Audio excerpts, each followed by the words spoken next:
And let's begin. And this is the Jim Bratton Podcast coming to you from Marmo. And we're talking to Amber Calderon today. And she is the owner, operator of what are we going to call this now? We're going to call it Galveston Discovery Map. Galveston Discovery Maps. Mm-hmm. I don't need to introduce them because if you're in Galveston, you've seen these things everywhere. Yep. Amber, thank you for joining us today. Thanks for having me. We'd like to cover a couple of things today. I'd like to go back your background in terms of and just how you ended up getting into the map distribution business, okay? And then then we want to talk a little bit about the product then too. Okay. So tell me how did you drift into this general direction then? The map was started in 2021 by Gina and Troy Leake. They live here on the island. Right. They decided to sell in 2025, and I had been semi-retired for probably going on 3 years. Yeah. So I thought I needed something to do to keep me busy. I like people. Yeah. So. And here you are. And here I am. Was it scary to pick up this franchise initially? Oh, sure. Starting anything new is scary.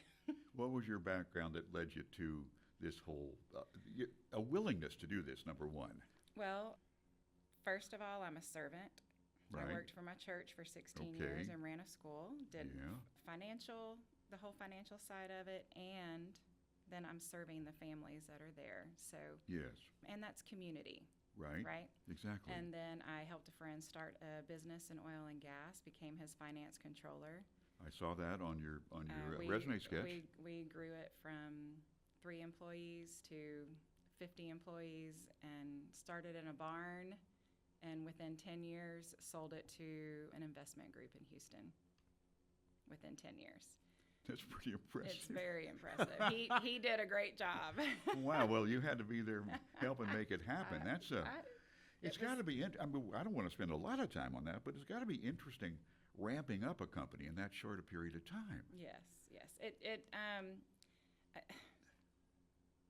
I think it helped with the map too, because I'm coming in a new business and it's scary, and I'm looking to see what I can improve and ramp it up fast. So I think watching him, how he ramped up a business so fast and just get out there and talk to people. Right. I think that helped me in this map business.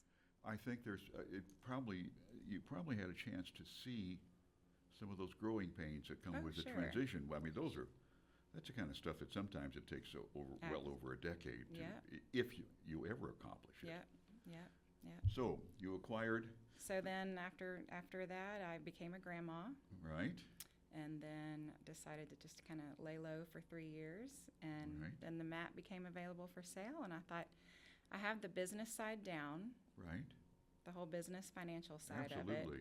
I'm a servant at heart. I like community. Right. So it was just time. I think that I was really missing that. Yeah. After just not doing anything for 3 years. I mean, I wasn't doing anything except just playing grandma. Well, and that in itself is plenty for a while. Yep. And then I saw it was for sale, and I thought, I can do this. I'm gonna give it a shot. Aside from the operational side, there's a whole lot of marketing involved in a venture like this. Yep. Had you done real face-to-face marketing before? I'm a skincare consultant for Roden & Fields. Okay. And so that is sales. It is. It certainly is. And so I would do face-to-face marketing with that. But no other really previous experience. But I think every day when you're out and you work somewhere, you're marketing. Well, of course you are. And your business. So I think everybody has experience in it. They just don't know it yet. I think you're absolutely right. Yeah.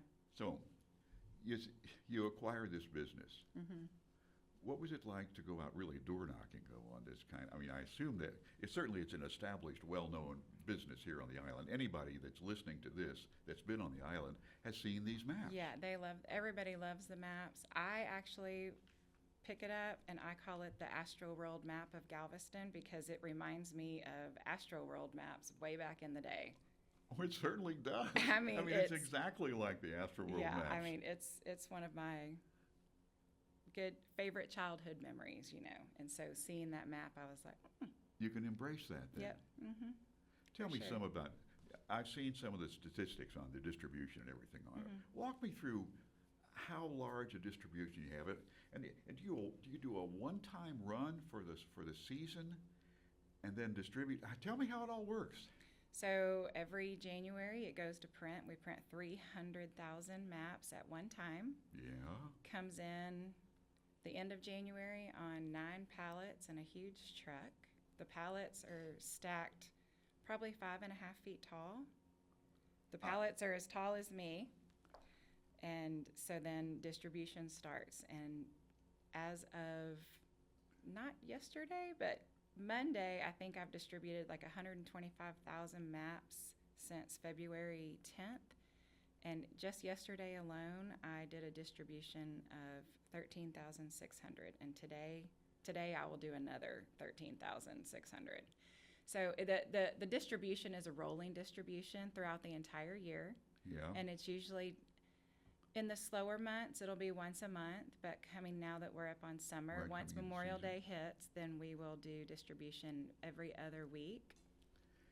Where will people, I mean, I've seen them, but typically what are your primary distribution points? It looks like you'll cover a whole bunch of series of demographic areas. We do. But I will say that one thing that I changed is I'm taking the map off the island. The map is not just on the island. So Very good.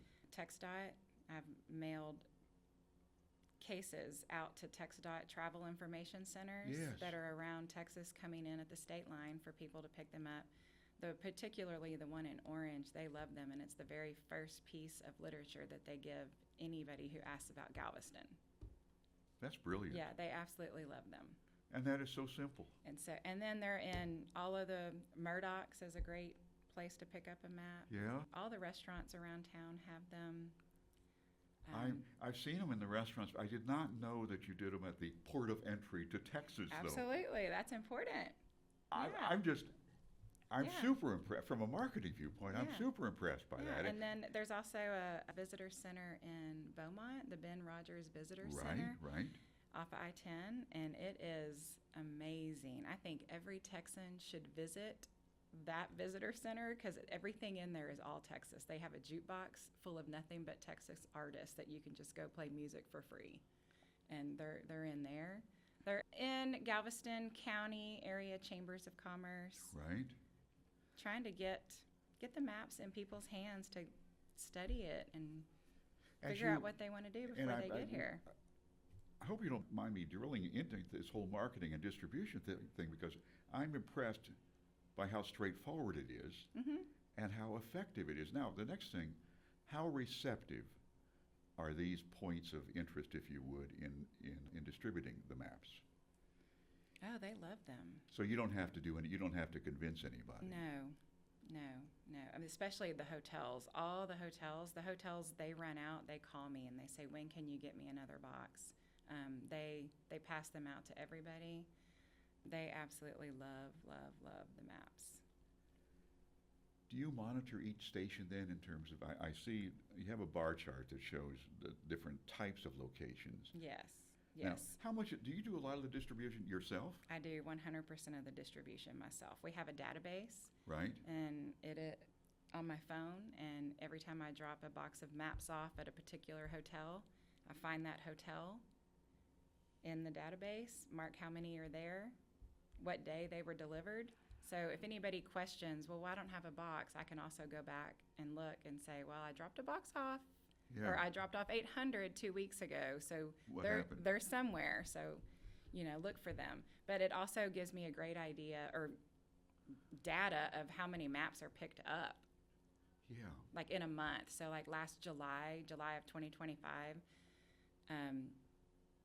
approximately 1,500 maps per day were picked up on the island. These numbers are stunning to me. Yeah, they were stunning to me too. I mean, because you had spent time, as a numbers person yes, in the startup that you yes, worked with. absolutely, And so absolutely, these numbers, you know how to equate them to the bottom line exactly. And numbers don't lie. then. No, you're Numbers right. are numbers. You can't finagle them. Well, and as as a guy who spent about 10 years in marketing and sales when I was still in the engineering business, salespeople are inclined to perhaps, how do I say, euphemistically present their numbers at the. That's right. Anyway, not that we lie. Yeah. But There you go. We're incredibly optimistic. There you go. There you go. Well, I mean, I just put it in my database and it shoots it out for me, and it is what it is. How much of this is part of the franchise itself? And how much have you had to develop on your own then? Well, like I said, I bought the business from Gina and Troy, and Right. they did a lot. I mean, they did all the hard footwork for sure. Yeah. But this map I produced by myself, Yeah. the 2026 map. And I mean, the franchise helps with the drawing and the labeling. So they handle that part of This it. to maintain, to keep it on brand. To keep it on brand, yes. Yep. But everything else is me. The ads, the actual ads, I work with a graphic designer and we design the ads ourselves. The sale, everything is just, it's probably 90% me. And you've got 90 plus ad positions on here. Am I remembering that right? Yes. Yes. Are they, let's talk about somebody who wants to talk to you about being placed on this. How long, when is the window for them to approach you? And how do they approach you? And what do you need from them to put something on here? Sure. I will open up sales for 2027 in July. Okay. So you're selling at the peak of your distribution? Yes. Okay. I know. I know. Last year, Gina and Troy were still doing the distribution, and I just focused on sales. Right. This year will be a whole new ball game, Wow. but I'm going to give it a shot. It sounds like you're doing just I great mean, I at think it. I can do it. Yeah. What does somebody come to you with then? What do they, if somebody says, yeah, I want to do an ad, what do they have to have? Well, I'll have an order form, and it has slots for all the information that I need. If they have their own graphic design artist and their own logo and they want to use it, that's fine. If not, we can work together, and it's included with the order. Right. And then that's it. They can either be, I mean, these range all the way from corporate branding to individual that you Sure. probably have to create the branding for, Sure. or sort of, but you can take them on virtually from any level. Yes. If they have corporate where they've got all their colors are clearly defined and all that stuff, you know how to do that. Yep. If they've got a defined palette with 18 pages of Yep. color Yep. definitions. And some of those on the map are franchises as well, so then we have to follow their franchise regulations Exactly. and get it back to them so they can approve it. Typically with those, though, they will do their own and Okay. send it to me. They'll I give just, you a copy mhm. ready then. Yep, I just need to send them the correct dimensions and sizes for the actual artwork. Starting in July, Hmm. how long is the marketing window then, so before it goes into production? So I'll do all the way to November, Okay. and then November I'll start going into production. December is usually going through the drawing phases of the map, working with the franchise directly Right, at that right. point, working with the production team in Vermont. That is where their headquarters. Okay, I was gonna ask where Yeah, they're in Vermont, and that's their headquarters, and we just kind of go back and forth with the map, and I tell them what changes need to be made. How many cities is this franchise in? Right now, Approximately. right now I think there's 117 franchise owners, but Right. certain, like Florida, there is one owner and he's got 5 different areas. Okay. You know, it's Hawaii. I Wow. mean, it's all up and down the East Coast. There's 3 in Texas, Mhm. Galveston, El Paso, and I believe Austin. But it's out there. It's a well-known brand, and that is how Gina and Troy found it. They went to Puerto Rico, and they went to the island of Culebra, and they found the map there and brought it back, and they thought, Galveston needs something like this. Certainly do. Yeah. I'm just, sometimes so those of you that are watching the behind the scenes know that my mouth is open much of this time because I'm so impressed by the numbers and what you've jumped in to do. Well, thank you. I appreciate by that. acquiring this franchise. Now, let's go back. Let's talk about selling this to somebody who wants to advertise. All right, you told me sort of what the logistics are and everything on that. What, how big a company do they have to be, and what kind of advertising budget do they need to be looking at to talk to you fruitfully on this? Then They can be any size. We have mom and pop companies on Yeah. there, and we have larger corporations on there. The budget, now ballpark. I haven't really set my pricing for 2027. Okay, I'm not trying to tie you Yeah, to a hard number no, here. no. I'm just curious. Yeah, no, I would say about $2,000 to start. For yeah. this kind of distribution. Yeah, for 300,000 copies and the distribution across the state of Texas. Texas is pretty large.